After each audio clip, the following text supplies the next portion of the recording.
पत्नी का भूत। एक आदमी की पत्नी अचानक से बहुत बीमार पड़ गई। मरने से पहले उसने अपने पति से कहा, मैं तुम्हें बहुत प्यार करती हूँ, तुम्हें छोड़कर नहीं जाना चाहती। मैं नहीं चाहती कि मेरे जाने के बाद तुम मुझे भुला दो और किसी दूसरी औरत से शादी करो। वादा करो कि मेरे मरने के बाद तुम किसी और से प्रेम नहीं करोगे, वरना मेरी आत्मा तुम्हें चैन से जीने नहीं देगी। पत्नी का भूत। और इतना कहकर वो चल बसी। उसके जाने के कुछ महीनों तक उस आदमी ने किसी दूसरी औरत की तरफ देखा तक नहीं, पर एक दिन उसकी मुलाकात एक ऐसी लड़की से हुई जिसे वह चाहने लगा। बात बढ़ते बढ़ते शादी तक आ गई और उनकी शादी हो गई। शादी के ठीक बाद आदमी को लगा कि कोई उससे कुछ कह रहा है। मुड़कर देखा तो वो उसकी पहली पत्नी की आत्मा थी। आत्मा बोली, तुमने अपना वादा तोड़ा है, अब मैं हर रोज तुम्हें परेशान करने आऊंगी। और इतना कहकर वो गायब हो गई। आदमी घबरा गया, उसे रात भर नींद नहीं आई। अगले दिन भी रात को उसे वही आवाज सुनाई दी, मैं तुम्हें चैन से नहीं जीने दूंगी। मैं जानती हूँ कि आज तुमने अपनी नई पत्नी से क्या क्या बातें की। और उसने आदमी को अक्षरश एक एक बात बता दी। आदमी डरकर कांपने लगा। अगले दिन वह शहर से बहुत दूर एक जैन मास्टर के पास गया और सारी बात बता दी। मास्टर बोले, ये प्रेत बहुत चालाक है।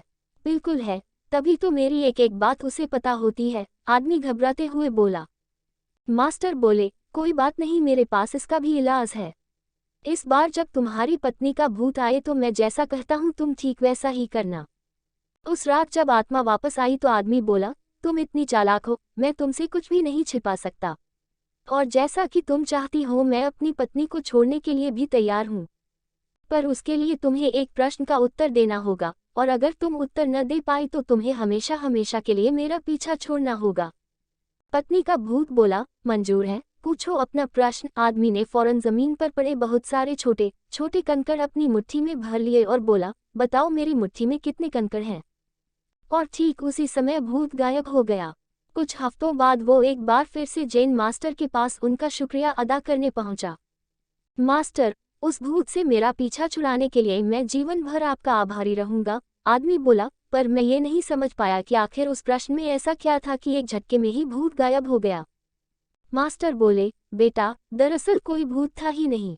मतलब? आदमी आश्चर्य से बोला, हाँ, कोई भूत था ही नहीं, दरअसल दूसरी शादी करने की वजह से तुम्हें एक अपराधबोध महसूस हो रहा था, और उसी वजह से तुम्हारा दिमाग एक भ्रम की स्थिति पैदा कर तुम्हें भूत का अनुभव करा रहा था। मास्टर ने समझाया। पर ऐसा था तो वो मेरी हर एक बात कैसे जान जाता था? आदमी ने पूछा। मास्टर मुस्कुराए, क्योंकि वो तुम्हारा बनाया हुआ ही भूत था, इसलिए जो कुछ तुम जानते थे वही वो भी जानता था।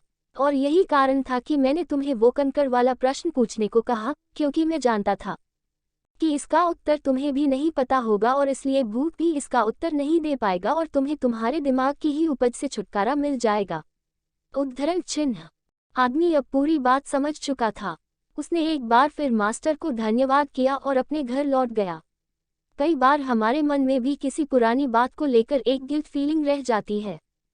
कहानी में भूत का आना उसी तरह की फीलिंग का एक एक्सट्रीम फॉर्म है, पर अधिकतर मामलों में हम किसी पुरानी घटना को याद कर अफसोस करते हैं और कभी कभार खुद पर क्रोधित भी हो जाते हैं।